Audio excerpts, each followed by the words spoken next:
Video ನೋಡ್ತಕ್ಕಂಥ ನನ್ನ ಎಲ್ಲ ಆತ್ಮೀಯ ವೀಕ್ಷಕರಿಗೆ ನಮಸ್ಕಾರ. ಕಂಕನವಾಡಿ ಕಂಪ್ಯೂಟರ್ ಎಜುಕೇಶನ್ ಯೂಟ್ಯೂಬ್ ಚಾನಲ್ಗೆ ತಮಗೆ ಸ್ವಾಗತ ಸುಸ್ವಾಗತ ಕೋರ್ತಾ ಇದ್ದೇನೆ. ನಾನು ಉಮೇಶ್ ಕಂಕನವಾಡಿ.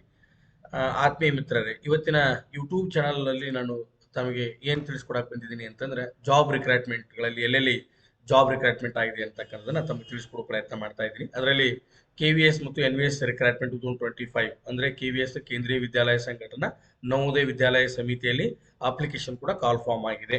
ಇದರ ಡಿಟೇಲ್ ಇನ್ಫಾರ್ಮೇಶನ್ ಇದರಲ್ಲಿ ಇಲ್ಲಿದೆ. KVS ಮತ್ತು NVS ರಿಕ್ರೂಟ್ಮೆಂಟ್ ಕೇಂದ್ರೀಯ ವಿದ್ಯಾಲಯ ಮತ್ತು ಜವಾಹರ್ ಲಾಲ್ ನವೋದಯ ವಿದ್ಯಾಲಯಗಳಲ್ಲಿ ಅಪ್ಲಿಕೇಶನ್ ಕಾಲ್ ಫಾರ್ಮ್ ಆಗಿರತಕ್ಕಂಥದ್ದು ಬೋಧಕ ಮತ್ತು ಬೋಧಕೇತರ ಹುದ್ದೆಗಳನ್ನ ಕಾಲ್ ಫಾರ್ಮ್ ಆಗಿದೆ. ಅಂದ್ರೆ ಟೀಚಿಂಗ್ ಮತ್ತು ನಾನ್ ಟೀಚಿಂಗ್ ಸ್ಟಾಫ್ ಕೂಡ ಅಪ್ಲಿಕೇಶನ್ ಕಾಲ್ ಫಾರ್ಮ್ ಆಗಿದ್ದು 14,967 ಹುದ್ದೆಗಳನ್ನ ಇದರಲ್ಲಿ ಹುದ್ದೆಗಳಿದ್ದು ಅದರಲ್ಲಿ ಅಪ್ಲಿಕೇಶನ್ ಈಗಾಗಲೇ ಪ್ರಾರಂಭವಾಗಿದೆ. ನವೆಂಬರ್ 14ರಿಂದ ಅರ್ಜಿಯನ್ನು ಸಲ್ಲಿಸಬಹುದು. ಅವಾಗಿಂದ ಸ್ಟಾರ್ಟ್ ಆಗಿದೆ. ಡಿಸೆಂಬರ್ 4 ಕೊನೆಯ ದಿನವಾಗಿದೆ. ಇದು ಕ್ವಾಲಿಫಿಕೇಶನ್ SLC ಮತ್ತು PUC ಡಿಗ್ರಿ ಆಗಿರ್ತಕ್ಕಂಥವ್ರು, ಪೋಸ್ಟ್ ಗ್ರಾಜುಯೇಷನ್ ಆಗಿರ್ತಕ್ಕಂಥವ್ರು ಅಪ್ಲಿಕೇಶನ್ ಇಲ್ಲಿ ಹಾಕಬಹುದಾಗಿದೆ. ಟೀಚಿಂಗ್ ಮತ್ತು ನಾನ್ ಟೀಚಿಂಗ್ ಒಟ್ಟು ಕನಿಷ್ಠ 18ರಿಂದ 40 ವಯಸ್ಸಿನವರೆಗೂ ಸಹಿತ ಅಪ್ಲಿಕೇಶನ್ ಹಾಕಬಹುದಾಗಿದೆ. ಇನ್ನು ವಯೋಮಿತಿ ಆಯಾ ಕೆಟಗರಿ ಅನುಸಾರವಾಗಿ ಇದರಲ್ಲಿ ಕೂಡ ಸಡಿಲಿಕೆಯನ್ನು ನೀಡಲಾಗಿದೆ. ಇನ್ನು ನೆಕ್ಸ್ಟ್ ಬಂದ್ಬಿಟ್ಟು KSPCB ರಿಕ್ರೂಟ್ಮೆಂಟ್ ಅಂದ್ರೆ Karnataka state pollution control board, Karnataka ರಾಜ್ಯ ಮಾಲಿನ್ಯ ನಿಯಂತ್ರಣಾ ಮಂಡಳಿಯಲ್ಲಿ ಕೂಡ ಅಪ್ಲಿಕೇಶನ್ ಈಗಾಗಲೇ ಕಾಲ್ ಫಾರ್ಮ್ ಆಗಿದ್ದು ಒಟ್ಟು 152 ಹುದ್ದೆಗಳಲ್ಲಿ ಇದರಲ್ಲಿ ಕಾಲ್ ಫಾರ್ಮ್ ಆಗಿದೆ. ಅದರಲ್ಲಿ PUC ಆಗಿರ್ತಕ್ಕಂಥವ್ರು ಕೂಡ ಅಪ್ಲಿಕೇಶನ್ ಸಲ್ಲಿಸಬಹುದಾಗಿದೆ. ಇದರ ಹುದ್ದೆಗಳ ವಿವರ ಈ ತರ ಇದೆ. ಅಸಿಸ್ಟೆಂಟ್ ಎನ್ವಿರಾನ್ಮೆಂಟ್ ಆಫೀಸರ್ 82 ಹುದ್ದೆಗಳ ಸಂಖ್ಯೆ ಇದೆ. ಅಸಿಸ್ಟೆಂಟ್ ಸೈಂಟಿಫಿಕ್ ಆಫೀಸರ್ 10 ಹುದ್ದೆಗಳ ಸಂಖ್ಯೆ. ಇನ್ನ ಲೀಗಲ್ ಅಸಿಸ್ಟೆಂಟ್ 3, FDA 4, SDA 30, ಒಟ್ಟು 152 ಹುದ್ದೆಗಳಲ್ಲಿ ಕಾಲ್ ಫಾರ್ಮ್ ಆಗಿದ್ದು ಈ ಹುದ್ದೆಗೆ ಅನುಗುಣವಾಗಿ ವಿದ್ಯಾರ್ಹತೆ ಯಾವ ತರ ಇರಬೇಕು ಅಂತಂದ್ರೆ, ಅಸಿಸ್ಟೆಂಟ್ ಎನ್ವಿರಾನ್ಮೆಂಟ್ ಆಫೀಸರ್ ಅಲ್ಲಿ BE, BTech, BSc, master degree ಆಗಿರ್ತಕ್ಕಂಥವ್ರು, ಎನ್ವಿರಾನ್ಮೆಂಟಲ್ ಸೈನ್ಸ್ ಆಗಿರ್ತಕ್ಕಂಥವ್ರು ಅಪ್ಲೈ ಮಾಡಬಹುದಾಗಿದೆ. ಇನ್ನು ಅಸಿಸ್ಟೆಂಟ್ ಸೈಂಟಿಫಿಕ್ ಆಫೀಸರ್ ಅಲ್ಲಿ BSc ಮತ್ತು MSc ಸೈನ್ಸ್ ಸ್ಟ್ರೀಮ್ ಆಗಿರ್ತಕ್ಕಂಥವ್ರು ಕೂಡ ಅಪ್ಲೈ ಮಾಡಬಹುದಾಗಿದೆ. ಸೈಂಟಿಫಿಕ್ ಅಸಿಸ್ಟೆಂಟ್ ಅಲ್ಲಿ BSc ಯಾವುದೇ BSc ಆಗಿರ್ಬೋದು, ಅವರು ಅಪ್ಲಿಕೇಶನ್ ಇಲ್ಲಿ ಅಪ್ಲೈ ಮಾಡಬಹುದಾಗಿದೆ. ಲೀಗಲ್ ಅಸಿಸ್ಟೆಂಟ್ ಡಿಗ್ರಿ ಇನ್ ಲಾ ಅಂದ್ರೆ LLB ಆಗಿರ್ಬೇಕಾಗತ್ತೆ ಲೀಗಲ್ ಅಸಿಸ್ಟೆಂಟ್ ಪೋಸ್ಟ್ಗೆ. ಇನ್ನು FDA ಪೋಸ್ಟ್ಗೆ ಯಾವುದೇ ಡಿಗ್ರಿ BA, BSc, BCom ನೀವು ಯಾವ ಗ್ರಾಜುಯೇಷನ್ ಕೂಡ ಮಾಡಿದವರು ಕೂಡ ಇಲ್ಲಿ ಈ ಒಂದು ಅಪ್ಲಿಕೇಶನ್ ಪೋಸ್ಟ್ ನ ಅಪ್ಲೈ ಮಾಡಬಹುದಾಗಿದೆ. ಇನ್ನ ಸೆಕೆಂಡ್ ಡಿವಿಷನ್ ಅಸಿಸ್ಟೆಂಟ್ SDA ನಲ್ಲಿ ಕೂಡ ಡಿಗ್ರಿ PUC ಮತ್ತು ಕಂಪ್ಯೂಟರ್ ನಾಲೆಜ್ ಅನ್ನು ಹೊಂದಿದ್ದು PUC ಕಂಪ್ಲೀಟ್ ಆಗಿರ್ತಕ್ಕಂಥವ್ರು ಕೂಡ SDA ನ ಅಪ್ಲಿಕೇಶನ್ ಹಾಕಬಹುದಾಗಿದೆ. ಇದರಲ್ಲಿ ಸ್ಯಾಲರಿ ಬಂದ್ಬಿಟ್ಟು ಬೇಸಿಕ್ FDA ಮತ್ತು SDA ಗೆ 21,400 ಸಮಥಿಂಗ್ ಇದರಲ್ಲಿ ಬೇಸಿಕ್ ಸ್ಯಾಲರಿ ಸಿಗುತ್ತೆ.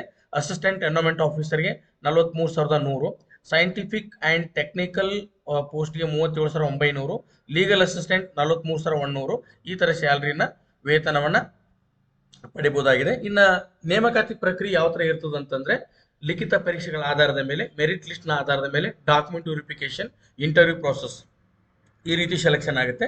ಅರ್ಜಿನ ಹಾಕಬೇಕು ಅಂತಂದ್ರೆ KE ವೆಬ್ಸೈಟ್ಗೆ ಹೋಗಬೇಕಾಗತ್ತೆ. ಇಲ್ಲಿ KE ವೆಬ್ಸೈಟ್ ಅಲ್ಲಿ ಹೋಗಿ ಇಲ್ಲಿ CET-online.karnataka.gov.in ವೆಬ್ಸೈಟ್ ಅಲ್ಲಿ ಹೋಗಿ ರಿಕ್ರೂಟ್ಮೆಂಟ್ ಅಂತ ಇರುತ್ತೆ, ಅಲ್ಲಿ ರಿಕ್ರೂಟ್ಮೆಂಟ್ ನ ಕ್ಲಿಕ್ ಮಾಡಿಕೊಂಡು ಅಲ್ಲಿ KSPCB FDA SDA ರಿಕ್ರೂಟ್ಮೆಂಟ್ 2025 ನ ಕ್ಲಿಕ್ ಮಾಡಿ ಮೊಬೈಲ್ ನಂಬರ್ ಮತ್ತು ಇಮೇಲ್ ID ನ ಹಾಕಿ ನಾವು ರಿಜಿಸ್ಟರ್ ಮಾಡ್ಕೋಬೇಕು. ಆನ್ಲೈನ್ ಅಪ್ಲಿಕೇಶನ್ ಫಾರ್ಮ್ ನ ಫಿಲ್ಅಪ್ ಮಾಡ್ಕೋಬೇಕು. ನಮ್ಮ ಡಾಕ್ಯುಮೆಂಟ್ ನ ಸ್ಕ್ಯಾನ್ ಮಾಡಬೇಕಾಗುತ್ತೆ, ಫೋಟೋ ಮತ್ತು ಸಿಗ್ನೇಚರ್ ಅಥವಾ ಇತರೆ ನಮ್ಮ ಹತ್ರ ಇರತಕ್ಕಂಥ ಡಾಕ್ಯುಮೆಂಟ್ಸ್ ಸ್ಕ್ಯಾನ್ ಮಾಡಿ ಅಪ್ಲೋಡ್ ಮಾಡಬೇಕು. ಆನ್ಲೈನ್ ಪೇಮೆಂಟ್ ನ ಕೂಡ ಇದರಲ್ಲಿ ಮಾಡಬೇಕಾಗುತ್ತೆ. ಆನ್ಲೈನ್ ಪೇಮೆಂಟ್ ಈ ತರ ಇದೆ. 2A, 2B, 3rd ಅವರಿಗೆ 750, SC, ST ಮತ್ತು ಎಕ್ಸ್ ಸರ್ವಿಸ್ ಮ್ಯಾನ್ಗೆ 500, PW ಕ್ಯಾಂಡಿಡೇಟ್ಗೆ ಇನ್ನು 250 ರೂಪಾಯಿ ಆನ್ಲೈನ್ ಪೇಮೆಂಟ್ ನ ಪೇ ಮಾಡಬೇಕಾಗುತ್ತೆ. ಇನ್ನು ನೆಕ್ಸ್ಟ್ ಬಂದ್ಬಿಟ್ಟು ನವೋದಯ ವಿದ್ಯಾಲಯ ಸಮಿತಿಯಲ್ಲಿ ಕಾಲ್ ಫಾರ್ಮ್ ಆಗಿರ್ತಕ್ಕಂಥದ್ದು. ನವೋದಯ ವಿದ್ಯಾಲಯ ಸಮಿತಿಯಲ್ಲಿ ಕಾಲ್ ಫಾರ್ಮ್ ಆಗಿರ್ತಕ್ಕಂಥದ್ದು GPET ಮತ್ತು PGT ಗ್ರಾಜುಯೇಷನ್ ಪ್ರೊಫಿಷಿಯನ್ಸಿ ಟೆಸ್ಟ್ ಮತ್ತೆ ಪೋಸ್ಟ್ ಗ್ರಾಜುಯೇಷನ್ ಟೀಚರ್ಸ್ ಪೋಸ್ಟ್ ನ ಕಾಲ್ ಫಾರ್ಮ್ ಆಗಿದೆ.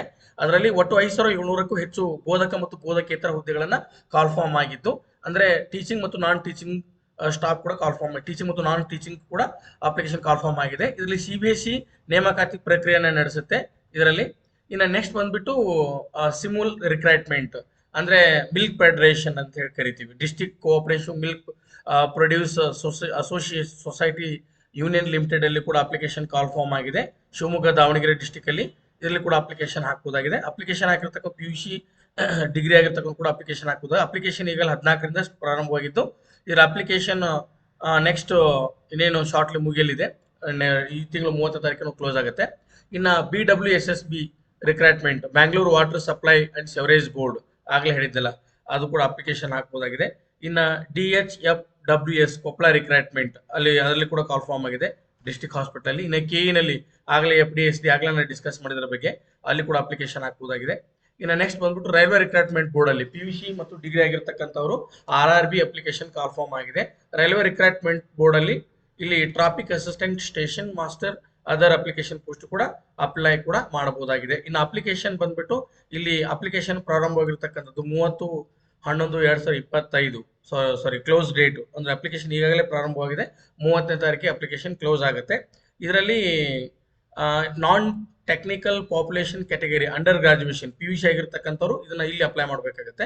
ಡಿಗ್ರಿ ಆಗಿರ್ತಕ್ಕಂಥವ್ರಿಗೆ ಗ್ರಾಜುಯೇಷನ್ ಕೂಡ ಅಪ್ಲೈ ಆಗಿರ್ತಕ್ಕಂಥದ್ದು ನಿಮಗೆ ಅಪ್ಲೈ ಮಾಡಬಹುದಾಗಿದೆ. ಸೊ ಇವತ್ತಿನ ವಿಡಿಯೋ ತಮಗೆ ಇಷ್ಟ ಆದರೆ ದಯವಿಟ್ಟು ಶೇರ್ ಮಾಡಿ, ಸಬ್ಸ್ಕ್ರೈಬ್ ಮಾಡಿ, ಇತರರಿಗೆ ಮಾಹಿತಿಯನ್ನು ಶೇರ್ ಮಾಡಿ ಅಂತ ರಿಕ್ವೆಸ್ಟ್ ಮಾಡ್ತಾ ಇದ್ದೀನಿ. Thank you so much my dear friends.